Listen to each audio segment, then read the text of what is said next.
And while I was speaking to him, I asked, where are you getting this confidence from? Because he's so confident that we will do well. And then he said, first thing first, the fees, the funding for the Commonwealth Games has been released. So mark today's date, funds have been released, not approved. Released. Austin, funds have been released. Great news, I must say. I mean, it's something that we don't usually see. We usually see it a month or two. But at the same time, funds being released 4 months to the Commonwealth Games. It's in April. Austin, you don't get a gold medalist in such situation. It takes more than 4 months to prepare for the Commonwealth Games, Austin. It takes up to 4 years. I mean, preparation for Commonwealth Games should start at the end of every Commonwealth Games. That's right. Well, we've had issues with federations, not setbacks, and now the funds are being released, and we expect those funds to perform miracle, to give us record time, to help the likes of Tosi to run the highest in her category in hurdles, to have pure magic. That's what we are expecting. But anyway, we must give them credit for the funds. But the issue is that if you really want to get results, you have to. It takes time. It has to take up to 3 to 4 years to get the champion. But isn't this small progress? That it's not coming out a month. It's not coming out in March. It could have been worse. Yeah, so it could have been worse, Austin. It looks good, and that's why I'm saying that from what we have, let's use what we have to achieve some. We have to make do. We don't have a choice. We have to make do. But I think going forward is important. We have a more detailed plan. There are a lot of questions. A lot of questions. Because right now the funds are being released. I really don't expect much.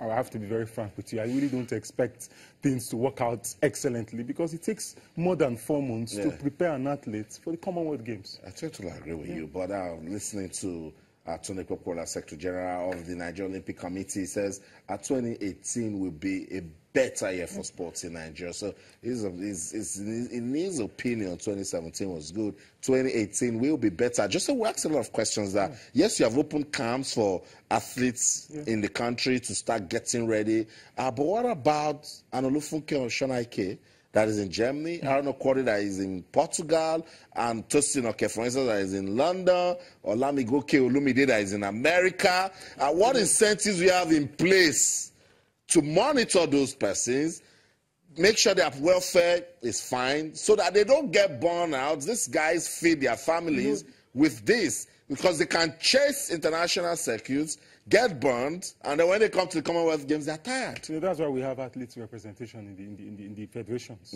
because you have to factor in the professional aspects of these athletes. They are out there. What is the plan that you have for them? You have to lay down. You have to get them involved. Even if they don't camp in Nigeria, you could have a camp outside Nigeria where they all converge, maybe in Europe, where Quadri could come from Portugal and others would come, converge and have a meeting and go through their own process, have a local camp, and we've seen that before in basketball, have such arrangements in place to ensure that these lads are busy. Of course, it will take money. It will take money, but the truth about it is that we should have a solid plan to be able to co-opt them into the arrangement for the Commonwealth Games, not just camping the locals, those ones that are home-based. We should also have a plan because we have their international athletes. So we must have to factor so that they don't burn out. We've had that case with Blessing Okagbari, attending meets, and then when it comes to the main competition itself, she begins to come. And you dare not blame her because why would you blame her? She has endorsements, commitments to meet. She needs to make money off it also. She has personal targets. Austin, that's what I'm saying. You don't do this in 4 months. It has to be a grand plan. I know. It has to be total. It has to be. You have to co-opt them into their entire arrangement, and not just come all of a sudden in 4 months. You want to shut down their entire arrangement, and you want to do what?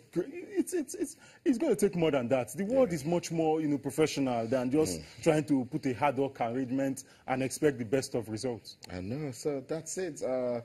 It takes long-term planning, but we know how it's been done in Nigeria. And then when you speak to athletes, say it's the Nigerian spirit, some say it's the Nigerian spirit, some say it's self-will, and then Nigeria just goes there, and then somehow, some way, they get to win medals. So that's what it is. Nigeria will still go to Australia, and then they will win medals. But the good news is from the NOC, Secretary General Tony Popola. He says funds have been released, and then hopefully they will be disbursed, and then they will start, working towards ensuring that the athletes are fine for the game. But after after the Commonwealth Games is the big one in Russia, the 2018 FIFA World Cup. And you guys have been talking about it right from when the Super Eagles of Nigeria qualified. Kunle Solaja is a respected sports journalist. I call him the sports encyclopedia in Nigeria. I caught up with him today and I said, what should we be expecting in this World Cup here? He spoke to us. Let's listen to him. Well, this time around, I expect them to be more focused than we were before, at least to attempt to scale the previous height. We have never gone beyond the round of 16. It appears we've always been truncated at that stage. But this time around, it may be a bit difficult, but we should be able to cross that line. That line, why I said it's difficult is that we may likely place second behind Argentina in that Group D. And if you place second in that Group D, the team that is likely to place first in Group C is France. So probably reenacting the same 2014 World Cup round of 16, the clash between Nigeria and France. But whatever happens, I expect that the Nigerian team should now be able to be more focused, because the last time France defeated us, it was because we were not focused. There are a lot of wrangling in the camp because of allowances, threats of boycott of the match and all those things. But this time around, I expect it to be better. And if we are able to cross that line, I expect us to go as far as the quarterfinal. And I would also like a situation whereby the statute of the NFF is changed a little to move the Electoral Congress away from the World Cup year.